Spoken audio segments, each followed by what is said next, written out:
Joshua അദ്ധ്യായം 12. കീഴടക്കിയ രാജാക്കന്മാർ.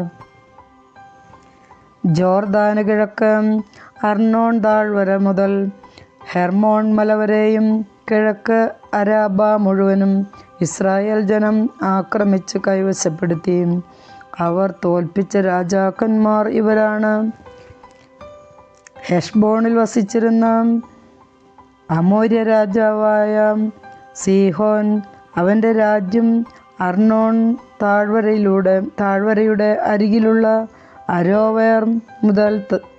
അരോവേർ മുതൽ താഴ്വരയുടെ മധ്യത്തിലൂടെ അമ്മോന്യരുടെ അതിരായ യാബോക്ക് നദി വരെ കിടക്കുന്ന ഗിലെയാദിൻ്റെ പകുതിയും, കിഴക്ക് അരാബ മുതൽ കിന്നരോത്ത് സമുദ്രം വരെയും, ബത്ജെഷിമോത്തിന് നേരെ അരാബ സമുദ്രം വരെയും, തെക്ക് പിസ്ഗയുടെ അടിവാരത്തുള്ള ഉപ്പുകടൽ വരെയും വ്യാപിച്ചിരുന്നു. അഷ്താരോത്തിലും യദ്രയിലും താമസിച്ചിരുന്ന റാഫായിം കുലത്തിൽ അവശേഷിച്ചിരുന്ന ബാഷാൻ രാജാവായ ഓഗിനെയും അവൻ പരാജയപ്പെടുത്തി. ഹെർമോൺ മലയും സാലേഖ തുടങ്ങിയ മാഖായുടെയും ഗഷൂറിൻ്റെയും അതിർത്തികൾ വരെയും, ബാഷാനും ഗിലെയാദിൻ്റെ അർത്ഥഭാഗവും ഹെഷ്ബോൺ രാജാവായ സീഹോൻ്റെ അതിർത്തി വരെയും അവൻ്റെ രാജ്യത്തിൽ ഉൾപ്പെട്ടിരുന്നു. കർത്താവിൻ്റെ ദാസനായ മോശയും ഇസ്രായേൽ ജനവും അവരെ പരാജയപ്പെടുത്തി. മോശ അവരുടെ രാജ്യം റൂബൻ, ഗാദ് ഗോത്രങ്ങൾക്കും മനാസയുടെ അർത്ഥഗോത്രത്തിനും അവകാശമായി നൽകി. ജോർദാന് പടിഞ്ഞാറ് ലെബനോൻ താഴ്വരയിലുള്ള ബൽഗാദ് മുതൽ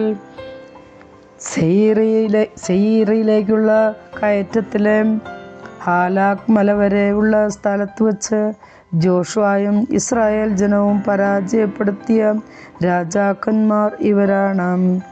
ജോഷ്വ അവരുടെ നാട് ഇസ്രായേൽ ഗോത്രങ്ങൾക്ക് ഓഹരിപ്രകാരം നൽകി. മലമ്പ്രദേശത്തും സമതലത്തും അരാബായിലും മലഞ്ചെരിവുകളിലും മരുഭൂമിയിലും നെഗേബിലും ഉള്ള ഹിത്യർ, അമോര്യർ, കാനാന്യർ, പെരീസ്യർ, ഹിവ്യർ, ജബൂസ്യർ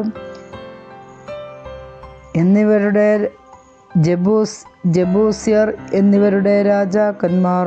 ജെറീക്കോ, ബഥേലിന് സമീപമുള്ള Ai, Jerusalem, Hebron, Jarmuth, Lachish, Eglon, Gezer, Debir, gather,